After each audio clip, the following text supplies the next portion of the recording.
सभी लोग ध्यान से सुने। है नमन उनको कि जो यशकाय को अमृत देकर, है नमन उनको कि जो यशकाय को अमृत देकर इस जगत में शौर्य की जीवित कहानी हो गए हैं, इस जगत में शौर्य की जीवित कहानी हो गए हैं। है नमन उनको कि जिनके सामने बौना हिमालय, है नमन उनको कि जिनके सामने बौना हिमालय, जो धरा पर गिर पड़े पर आसमानी हो गए हैं, जो धरा पर गिर पड़े बस पर आसमानी हो गए। सभी को सबसे पहले सुप्रभात। आज स्वतंत्रता दिवस है।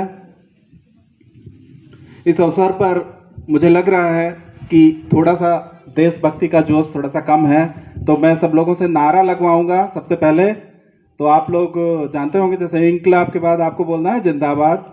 जब हम बोलेंगे भारत माता की, तो आपको सबको एक साथ बोलना है भारत माता की जय, है ना। इंकलाब जिंदाबाद, ठीक है।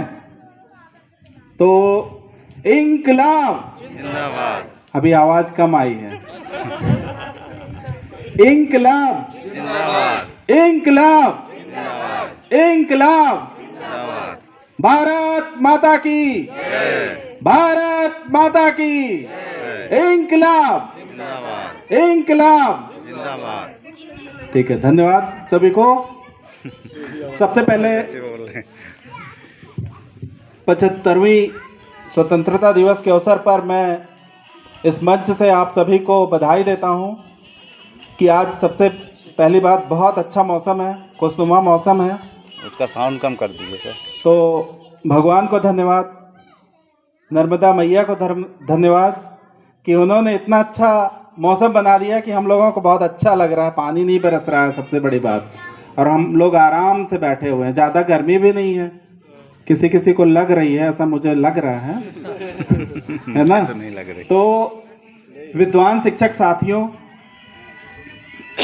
नारी शक्तियाँ, उनको हम नहीं भूल सकते हैं, उनके बिना हम लोग कुछ नहीं कर सकते हैं। तो नारी शक्तियों का भी मैं यहाँ पर स्वागत करता हूँ, जो आई हुई हैं अपना समय निकाल के, क्योंकि बहुत सारे काम रहते हैं। तो आप लोग यहाँ पर आई हुई हैं, तो आपका हार्दिक स्वागत है, अभिनंदन है, वंदन है, सब कुछ है। और छोटे छोटे बच्चे, देखिए मध्य प्रदेश के बहुत दूर दूर से जो बच्चे आए हैं, जैसे केरल से एक आई है रिया सेल्विन, है ना। और भी दूर से बच्चे आए हैं, जैसे होशंगाबाद से भी आए हैं। तो बच्चे अभी दिख नहीं रहे हैं, वो शायद छुप गए हैं कहीं, है ना। हाँ, बिहार से भी बहुत लोग हैं, और देश के हर राज्यों से सभी लोग हैं यहाँ उपस्थित हैं। तो मुझे बहुत अच्छा लग रहा है। और स्वतंत्रता दिवस, असल में स्वतंत्रता क्या होती है, सबसे पहले आप लोग तो सभी जानते हैं कि दुनिया में कोई भी हो, चाहे वो मनुष्य हो, चाहे वो पशु पक्षी हो, चाहे वो कोई कीड़ा हो, चाहे पौधे हों, सभी को एक चीज़ सबसे ज़्यादा पसंद होती है। कोई पूछता क्या पसंद होता है सबको? सभी को एक चीज़ सबसे ज़्यादा पसंद होती है, वो चीज़ होती है उसकी आज़ादी। अक्सर लोग बोलते हैं मुझे आज़ाद कर दो, है ना। और उसमें चुटकुले भी बहुत होते हैं, भाई मुझे आज़ाद कर दो, मुझे छोड़ दो, मुझे जीने दो, अक्सर लोग बोलते हैं। तो ऐसा क्या था स्वतंत्रता के पहले, मतलब 15 अगस्त 1947 के पहले देश में ऐसा क्या नहीं होता था जो फिर होने लगा? क्या ऐसा बदलाव आया, क्या ऐसा परिवर्तन आया? स्वतंत्रता पसंद तो सबको है, हर व्यक्ति स्वतंत्र रहना चाहता है, स्वतंत्रता को महसूस करना चाहता है। लेकिन ऐसी क्या बात है जो स्वतंत्रता पूरी तरह से जरूरी भी नहीं है? क्यों? क्योंकि स्वतंत्रता के साथ एक और चीज आ जाती है, स्वच्छंदता। तो हमें स्वच्छंद नहीं होना है, हमें क्या होना है? स्वतंत्र होना है। तो दोनों में थोड़ा सा फर्क होता है। जब हम स्वतंत्र होते हैं तो स्वतंत्रता का मतलब ये नहीं कि हम कुछ भी करें, ट्रेन में किसी भी समय चढ़ जाएं, किसी भी समय उतर जाएं, बिना टिकट लिए चले जाएं, ये स्वतंत्रता नहीं है। जो मन हो वो हम करें, ये स्वतंत्रता का मायने नहीं है कि हमारा मन हुआ तो हमने ये कर लिया, हमारा मन नहीं हुआ तो हमने ये कर लिया, ये भी स्वतंत्रता नहीं है। स्वतंत्रता एक बहुत बड़ी जिम्मेदारी है, और वो जिम्मेदारी जो है ऐसे नहीं आए, वो जिम्मेदारी तब आएगी जब हम देश के लिए कुछ करेंगे। सही मायने में स्वतंत्रता क्या है? सही मायने में स्वतंत्रता वो है जब हम जिम्मेदारी के साथ काम करें। वर्तमान में हमारे देश के जो प्रधानमंत्री हैं माननीय नरेंद्र मोदी जी, उनके अनुसार स्वतंत्रता क्या है? उनके अनुसार स्वतंत्रता ये है कि हम अपना कदम विकास की ओर बढ़ाएं। हर व्यक्ति अपना कदम अगर विकास की ओर बढ़ाता है, लेकिन ध्यान रखना है कि देश के संविधान का हमें सम्मान करना है, देश के संविधान के साथ हमें आगे बढ़ना है। आज विश्व के कई ऐसे देश हैं जो हमसे आगे हैं, चाहे ये सच हो या ना हो, लेकिन ये सच है, ये हमें मानना पड़ेगा, ये हमें स्वीकार करना पड़ेगा। छोटे छोटे देश, हमसे छोटे छोटे देश ओलंपिक में हमसे ज्यादा मेडल लाए हैं। ये सही बात है। झा सर ने बहुत अच्छी बात की है कि हमें तुलना करना है तो खुद से करना चाहिए, तो हमें अच्छा लगेगा, हमारा आत्मविश्वास बढ़ेगा। बहुत अच्छी बात है, हमें तुलना करना चाहिए हमसे कि कल हम कैसे थे, आज हम कैसे। निश्चित रूप से एक दिन हम बेटर देन यस्टरडे हों, ठीक है? तो जब हम पिछले दिन से आज अच्छा करेंगे तो निश्चित रूप से एक दिन हम बहुत अच्छा करेंगे। इस बात बहुत खुशी की बात है कि हमारे देश ने जो है बहुत ज्यादा मेडल लाए हैं। हम अपने हिसाब से तो बहुत आगे निकल आए हैं, लेकिन क्या बताइए, सही मायने में बताइए, क्या विश्व की दहलीज में हम आज उस मुकाम में खड़े हैं? क्या नहीं। इसकी क्या वजह है? इसकी क्या वजह है? क्या वजह है कि खेल के क्षेत्र में हम उतना आगे नहीं हैं? सोचिए, सबसे महत्वपूर्ण बात क्या है? अनुशासन। हम माने या ना माने, लेकिन अभी भी हम उतने अनुशासित नहीं हैं। मैं ये नहीं बोल रहा हूं कि आप अनुशासित हो जाइए, हो सकता है हम भी अनुशासित ना हो, क्योंकि हमारा समाज वही होता है जो हम करते हैं। निश्चित रूप से अगर हम अनुशासित नहीं होंगे तो हम दूसरे को बोलेंगे, उसके ऊपर कोई फर्क नहीं पड़ेगा। अगर हम किसी को बोलते हैं कि भाई तुम ये गेम मत खेलो, तो वो नहीं मानेगा। छोटा बच्चा जैसे अथर्व है या यश है कोई भी बच्चा हो, हमारी बात कब मानेगा? कहेंगे हम गेम तो खेलते नहीं है, लेकिन वो खेलता है, कहीं कहीं सही होता है, कहीं कहीं गलत होता है। तो अगर हम कोई काम करते हैं और बच्चे को अगर हम मना करते हैं तो वो नहीं मानेगा हमारी बात। कोई हमारी बात कब मानेगा? कोई हमारी बात तब मानेगा जब हम वो काम करते हैं और फिर दूसरे को बोलते हैं, तो निश्चित रूप से वो काम करेगा। ये शक्ति होती है सभी में। हर व्यक्ति महत्वपूर्ण होता है, हर इंसान महत्वपूर्ण होता है, हर बच्चा महत्वपूर्ण होता है, हर समाज महत्वपूर्ण होता है, लेकिन वो महत्वपूर्ण तब होता है जब अपने वो महत्व को पहचाने और वो कुछ ना कुछ करे। हमें कुछ ना कुछ करते रहना है। हम दौड़ सकते हैं तो दौड़िए, अगर दौड़ नहीं सकते हैं तो कम से कम चल सकते हैं तो चलिए। चल भी नहीं सकते हैं, मान लीजिए हम रेंग सकते हैं तो रेंगिए, मान लीजिए रेंग भी नहीं सकते हैं, बैठ सकते हैं तो बैठिए। लेकिन क्या करना है हमें? अगर हम सिर्फ बैठ सकते हैं, चल नहीं सकते हैं, तो बैठते समय भी हमें जो है देश के विषय में सोचना है। मतलब अपने आप को कभी मत सोचिए कि आप कुछ नहीं कर सकते हैं। क्या एक छोटा बच्चा कुछ नहीं कर सकता है? कर सकता है। हर व्यक्ति कुछ ना कुछ कर सकता है। सबके पास छोटे छोटे कर्तव्य हैं, सबके पास कर्तव्य हैं। कोई ऐसा बच्चा या बड़ा हो ही नहीं सकता कि उसके पास कोई कर्तव्य नहीं। मान लीजिए घर की गृहिणियां हैं, तो वो क्या कर सकती हैं? उनके पास सबसे बड़ी जिम्मेदारी है हम लोगों को मानसिक रूप से स्वस्थ रखना, है ना, हम लोगों को प्रसन्न रखना। तो अगर वो हमें प्रसन्न रखती हैं तो हम निश्चित रूप से कर्तव्य में अच्छा प्रदर्शन करेंगे। कहते हैं अगर हमारा परिवार हमारा साथ देता है, वो व्यक्ति सबसे मजबूत कौन होता है? सबसे मजबूत वही होता है जब उसका परिवार साथ देता है। ठीक है? तो गृहिणियां क्या कर सकती? कहेंगे हम क्या कर सकते हैं, हम तो खाना बनाते हैं, बस ब्रेकफास्ट बनाते हैं, लंच बनाते हैं, डिनर बनाते हैं, क्या कर सकते? ब्रेकफास्ट भी अच्छे से बना दें और अच्छे से बना दें, खुश होके दें। ठीक है? तो जब हम खुश होंगे तो सामने वाला भी खुश होगा। ठीक है? अब छोटा बच्चा बोलेगा कि मैं क्या करूं? बच्चे की बात करते हैं, बच्चा मैं क्या करूं? वो भी कर सकता है, वो भी खुश हो सकता है। खुश रहें। सबसे पहली चीज तो क्या है? खुश रहें, खुशियां ढूंढें। छोटी छोटी चीजों में खुशियां हैं। जो चीज आपको अच्छी लगती है और संविधान के अंतर्गत है देश के, तो वो आप कीजिए, खुश रहिए। पहली जिम्मेदारी तो ये है कि आप खुश रहिए, लेकिन निडर भी होना है। कई ऐसे काम होते हैं जिनमें आपको निडरता जरूरी होती है। कुछ करना है, कहीं जाना है, कहीं बोलना है, तो निडर भी बनिए। निडर बनने के लिए क्या करना पड़ता है? या तो कोई ढोंस दे आपको, है ना, और या फिर ढोंसे ना तो खुद ढोंसर जाइए। भाई दो ही चीजें हैं। तो ढोंसने वाले लोग तो है नहीं, मान लीजिए, हो सकता है बाकी लोग नहीं ध्यान दें, खुद ही ढोसरना पड़ता है। मतलब आपको सही रास्ते में जाने के लिए खुद ही मोटिवेट होना पड़ता है। बहुत अच्छी बात अभी हमारे शिक्षकों ने कही, जैसे अभी पटनायक मैडम की हम स्पीच सुन रहे थे, मुझे इतना अच्छा लग रहा था सच में। मतलब मैडम हिंदी से बहुत अच्छा उड़िया में बोलती हैं। बिल्कुल एक भी चीज मुझे ऐसे नहीं लग रही थी कि मैडम उड़िया में बोल रही हैं। बिल्कुल हर चीज मेरे समझ में आ रही थी जो मैडम बोल रही थी। इतना बढ़िया बोली मैडम। अभी तक की मैडम की जितनी भी स्पीच हुई हैं, उनमें से सबसे अच्छी स्पीच मुझे आज की लगी, सच में। क्योंकि मैडम आज दिल से बोल रही थी बिल्कुल, और उड़िया में बोल रही थी तो और बिल्कुल मुझे बहुत सब समझ में आ रहा था।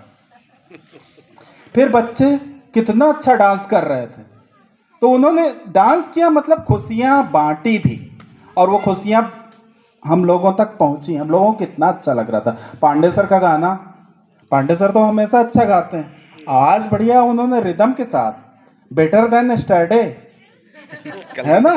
सभी लोगों ने टेक्नोलॉजी डेवलप, दिनों दिन चेंज हो रहा है। हालांकि इस टेक्नोलॉजी की जनक यहाँ पर तो हम ही हैं शायद। तो बहुत अच्छा लग रहा है मुझे। स्वतंत्रता शब्द की व्याख्या करने अगर चलें तो पूरा दिन निकल जाएगा, और मुझे पता है कि बहुत सारा काम रहता है सबके पास, बहुत सारी जिम्मेदारी रहती है। तो मेरी भी ये जिम्मेदारी है कि आपको सही समय से आपको समय उपलब्ध करा दें कि आप बिल्कुल रिलैक्स रहें, फ्री रहें। और हमारे जो मेस कर्मचारी हैं, उन्होंने इतने अच्छे स्नैक्स की व्यवस्था की है, तो वो लोग इंतजार भी कर रहे हैं हम लोगों का। तो उनको मैं अब यहाँ से अनुमति दे देता हूँ कि वो स्नैक्स लाके यहाँ पर जो बनाया है उन्होंने, बड़े प्रेम से बनाया उन्होंने, तो उसको हम लोग प्रसाद के रूप में ग्रहण करेंगे। उसके साथ ही एक चीज़ और है महत्वपूर्ण, क्या हम स्वतंत्र हुए हैं? क्या सही मायने में हम स्वतंत्र हुए हैं? नहीं। अदिति, क्या अभी हम स्वतंत्र हुए हैं? नहीं। संवैधानिक रूप से हम स्वतंत्र हो गए हैं, लेकिन वास्तविक रूप से अभी स्वतंत्रता हमारी अधूरी है। क्यों? क्योंकि अभी भी हमारे देश में कुछ बुराइयां हैं। सबसे पहली बुराई है बेरोजगारी। हम माने या ना माने, हमारे देश में अभी भी बेरोजगारी है। अभी भी शिक्षित लोगों को उतना सम्मान नहीं मिल रहा है जितना हम चाहते हैं। अभी भी खेल की प्रतिभा को हम नहीं पहचान रहे हैं। क्या जितने मेडल आए, क्या उतने ही प्रतिभाशाली खिलाड़ी हमारे देश में थे? नहीं, उससे ज़्यादा थे। निश्चित रूप से हमसे प्रतिभा को पहचानने में गलती हुई होगी। निश्चित रूप से कुछ न कुछ, कहीं ना कहीं हमसे चूक हुई है, इसलिए हम थोड़ा सा पीछे हैं। अन्यथा विश्व का सबसे ज्यादा आबादी वाला देश, यहाँ क्या प्रतिभाओं की कमी होगी? कभी नहीं। यहाँ कमी है किस चीज की? यहाँ खेल के लिए प्रोत्साहन की जरूरत है। हम उतना प्रोत्साहित नहीं करते। कितने प्रतिभाशाली खिलाड़ी हमारे साथ सामने मौजूद हैं। यहाँ पर ही कई बच्चे ऐसे होंगे, इतने टैलेंटेड होंगे कि वो अगर खेल के क्षेत्र में जाएंगे तो निश्चित रूप से आज नहीं तो कल निश्चित रूप से उनको मेडल मिलेगा, निश्चित रूप से मिलेगा। आज नहीं तो कल मिलेगा।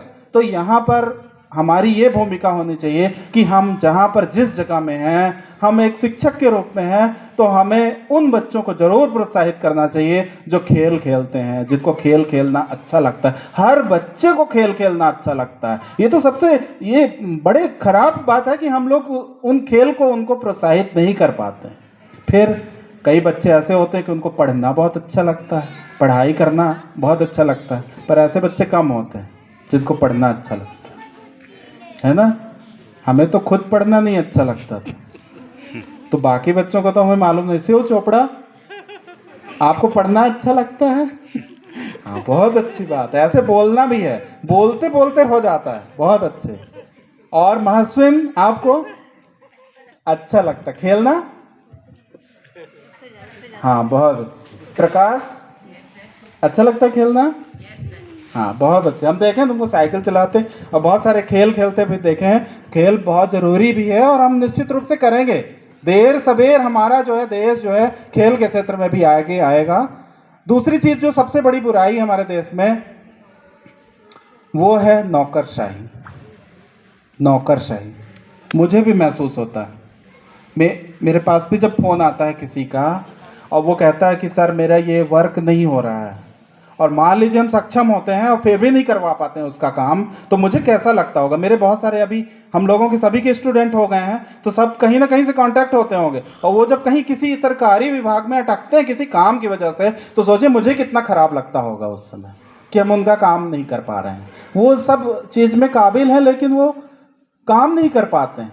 नौकरशाही, सबसे बड़ी बुराई तो नौकरशाही है, सरकारी काम में विलंब लगना।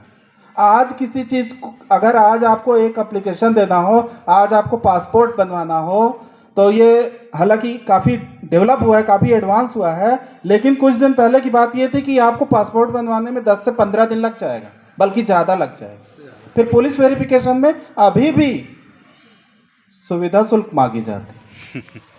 आपसे कहेंगे कि वो एक सुविधा शुल्क होती है, वो लगती है सुविधा शुल्क। और आपको ये मतलब कड़वी सच्चाई है ये कि अभी भी नौकरशाही बहुत हावी है। तो वो भी बुराई भी हमें दूर करना पड़ेगा। कैसे दूर करेंगे? सोचिए, हम तो असहाय हैं, कैसे करेंगे? जब हमें पासपोर्ट बनवाना हुआ था एक बार, तो हम अड़ गए थे कि मैं नहीं दूंगा सुविधा शुल्क। क्यों दूंगा सुविधा शुल्क? तो उन्होंने कहा नहीं, आपको तो सुविधा शुल्क देना पड़ेगा। फिर मैंने एसपी साहब से बात की, अनूपपुर के एसपी साहब से, तो उन्होंने कहा नहीं, ऐसा कोई शुल्क नहीं होता। तो हमने कहा अगर मैं दूंगा भी तो सरकार के खाते में दूंगा। तो फिर थोड़ा देर से बना, लेकिन बन गया। वो बोले कि उनको मत बोलो, वो टीचर हैं, वो नहीं देंगे, एक भी पैसे नहीं देंगे आपको। तो ये कितनी अच्छी इमेज है कि भैया जो शिक्षक है वो जनरली नहीं देते हैं, है ना। फिर भी कभी कभी ऐसी मजबूरी हो जाती है, ट्रेन में गए, मान लीजिए सीट नहीं मिल रही है, हमको भी लालच आ जाता है कभी कभी, तो हमको भी देना पड़ता है। लेकिन हमने बहुत rare of the rarest case में, मैं ये नहीं कह रहा हूँ बिल्कुल यहाँ से कि मैंने कभी नहीं दिया है रिश्वत, लेकिन कभी न कभी कहीं न कहीं डायरेक्टली या इनडायरेक्टली हमको भी फेवर देना पड़ा है। ये अच्छी बात है कि ज़्यादातर मामलों में अड़ जाते हैं हम लोग। जैसे ड्राइविंग लाइसेंस बनवाने चाहिए कभी आप, अभी भी आपको परेशानी होगी। कोई भी काम हो, अरे छोटा सा एक काम बताइए, कोई भी छोटा सा काम हो, अगर आपको तीसरी बार जाना पड़ रहा है या तीसरी बार बोलना पड़ रहा है किसी काम के लिए, सरकारी कार्य को करने के लिए अगर आपको तीसरी बार बोलना पड़ रहा है, तो समझ जाइए we are not in a good position, हम सही पोजीशन में नहीं हैं। और इसको कैसे कर सकते हैं? हम करने लगे, खुद करने लगे, हम खुद करने लगेंगे। अगर किसी ने फ़ोन किया मुझे कि मुझे सर ये काम है, मैं ये काम कर दूंगा, अगर मेरे बस में है और मैं ये काम कर देता हूँ, तो मैं सही रास्ते में और सही मायने में तभी स्वतंत्र। तो नौकरशाही जो है वो दूसरी सबसे बड़ी बुराई है। भ्रष्टाचार अगली बुराई। महिलाओं के प्रति सम्मान अभी भी कमी। अभी भी आप न्यूज़पेपर देखिए, न्यूज़ देखिए, आए दिन आपको अपराध की घटनाएं देखने और सुनने को मिलेंगी। क्या सही मायने में ये स्वतंत्रता है? क्या हम स्वतंत्र हुए हैं? महिलाओं को क्या आज उतने अधिकार प्राप्त हैं जितने पुरुषों को प्राप्त हैं? क्या हमारी महिलाएं आज निडर होके ट्रेन में सफ़र कर सकती हैं? क्या रात को 12 बजे कोई भी महिला या लड़की सुरक्षित होके यहाँ से कहीं भी जा सकती है? अगर नहीं जा सकती, अगर उसके मन में छोटा सा भी डर है, अगर उसके मन में एक डर है, डर की एक कड़ी भी है, तो अभी हम स्वतंत्र नहीं हुए। तो इस डर को हमें हटाना है। जहाँ जिसके साथ हैं हम उसको निडर बनाने की कोशिश करें। नौकरशाही को दूर करें, भ्रष्टाचार को खुद से दूर करें। निश्चित रूप से आज नहीं तो कल हमारा देश जो है सफलता की ऊंचाइयों को